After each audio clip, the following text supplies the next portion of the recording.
It begins slowly. A shift so subtle that at first, it feels like a passing phase, until it doesn't. At 4 degrees, the Earth is not just warmer. It is unrecognizable.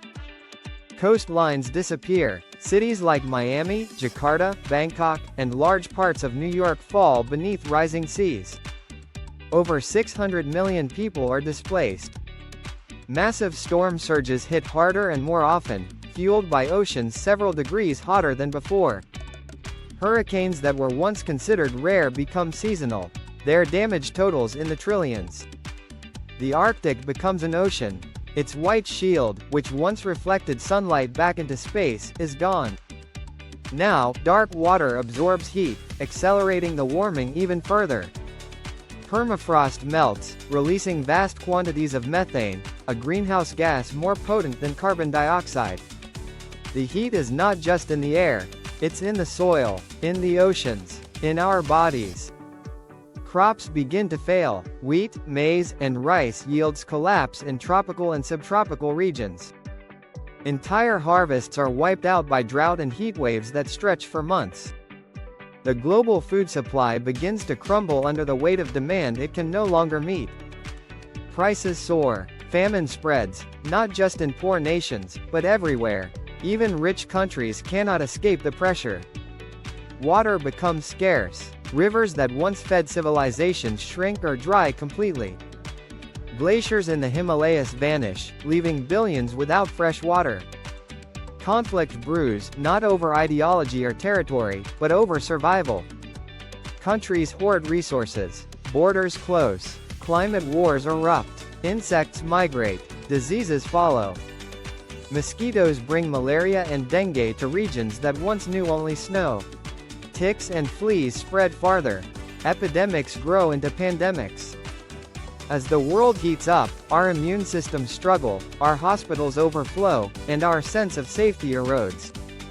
The oceans begin to die. Coral reefs bleach and die off entirely. Oxygen levels in the water drop, creating vast dead zones. The ocean's ability to absorb carbon is weakened, making warming worse. Wildlife vanishes. Over half of all known species go extinct or are pushed to the brink. Forests turn to carbon sources as they burn in megafires that rage for months. The Amazon becomes a dry savanna.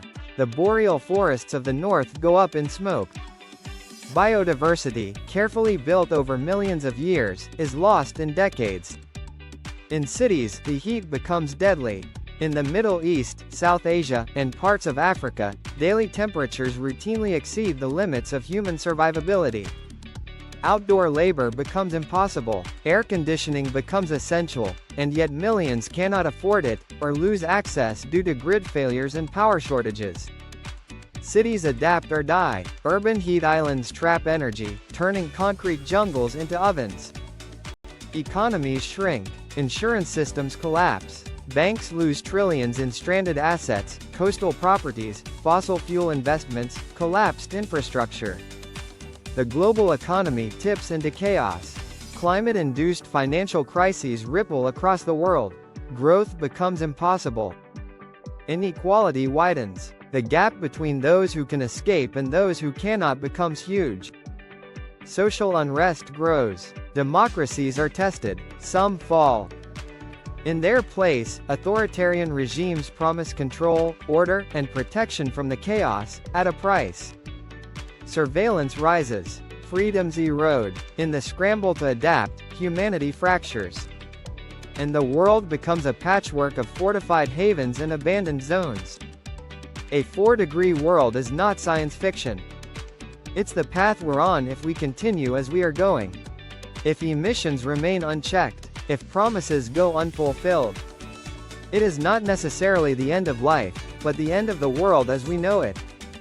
But every fraction of a degree matters. Every year, every decision, every action can slow the spiral. This is not a prophecy. It's a warning. Because the future is not written. Not yet.